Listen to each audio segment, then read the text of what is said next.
You will hear a radio broadcast called Focus on the Arts.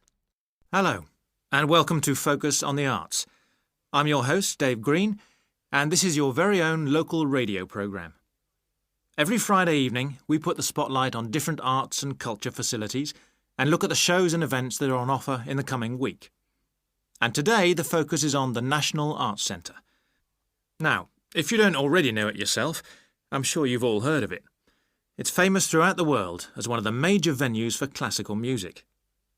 But did you know that it's actually much more than just a place to hear concerts? The centre itself is a huge complex that caters for a great range of arts. Under a single roof it houses concert rooms, theatres, cinemas, art galleries and a wonderful public library, as well as service facilities including 3 restaurants and a bookshop. So, at any one time, the choice of entertainment there is simply enormous. So, how did they manage to build such a big arts complex right in the heart of the city? Well, the area was completely destroyed by bombs during the war in 1940. So the opportunity was taken to create a cultural centre that would be what they called the city's gift to the nation.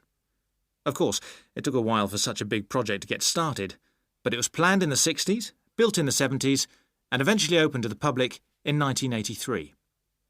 Ever since then, it has proved to be a great success. It's not privately owned, like many arts centres, but is still in public hands. It's run by the City Council. Both our National Symphony Orchestra and National Theatre Company were involved in the planning of the project, and they're now based there, giving regular performances every week. And as the centre is open 363 days of the year, there are plenty of performances to choose from. 20. So, to give you some idea of what's on, and to help you choose from the many possibilities, we've made a selection of the star attractions. If you're interested in classical music, then we recommend you go along to the National on either Monday or Tuesday evening at 7:30 for a spectacular production of The Magic Flute, probably the most popular of all Mozart's operas. It's in the Garden Hall, and tickets start at only £8, but you'll have to be early if you want to get them that cheap. And remember, it's only on for those 2 evenings.